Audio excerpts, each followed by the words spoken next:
Welcome back to the College Cinephile. I'm Marcus Gutierrez, and today I'm going to be covering Dan Gilroy's fourth film, Velvet Buzzsaw.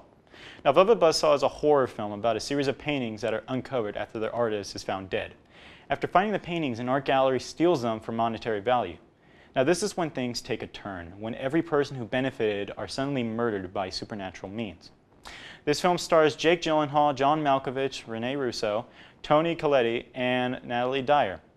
Now, my first impressions for this movie was it was another Jake Gyllenhaal horror flick, much like it's directed by the same person, Dan Gilroy, who directed Nightcrawler, which you could definitely see all those elements from Nightcrawler taken into Velvet Buzzsaw. And when I first saw Nightcrawler, I thought it was an amazing film. And you could also see that in Velvet Buzzsaw. Velvet Buzzsaw is a great, great film for Jake Gyllenhaal as an actor. I just feel like it was more horror cliches and how things are portrayed. And at some point, it just starts to feel like an episode from the series Supernatural. Now, the main antagonist for these films is very unique in how they portray it, because it's not one person. It's more of the person's ideas that starts to end people throughout the movie. And the great part and why I'm reviewing this movie is because I love horror movies. And this is a pretty good horror movie.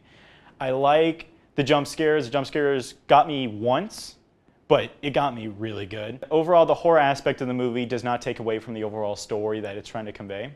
Now, the main person I like to give a shout out to is Jake Gyllenhaal. Jake Gyllenhaal did an amazing job in this movie. How he did in Nightcrawler, he does it better in Velvet Buzzsaw. Just because he's able to add so much charisma to his character and able to really portray him in a way that nobody else could. Jake Gyllenhaal does his own take on this character, and I feel like he does an amazing job at it.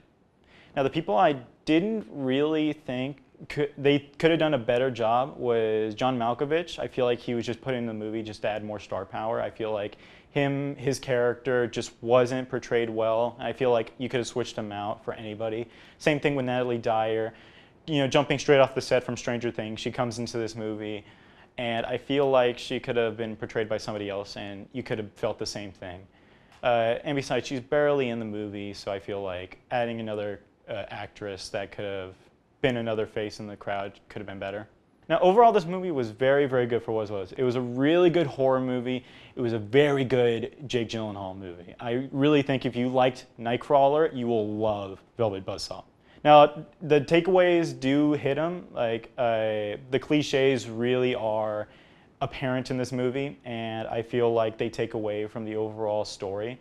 So overall, I think I'd have to give the movie a 3 out of 5 reels.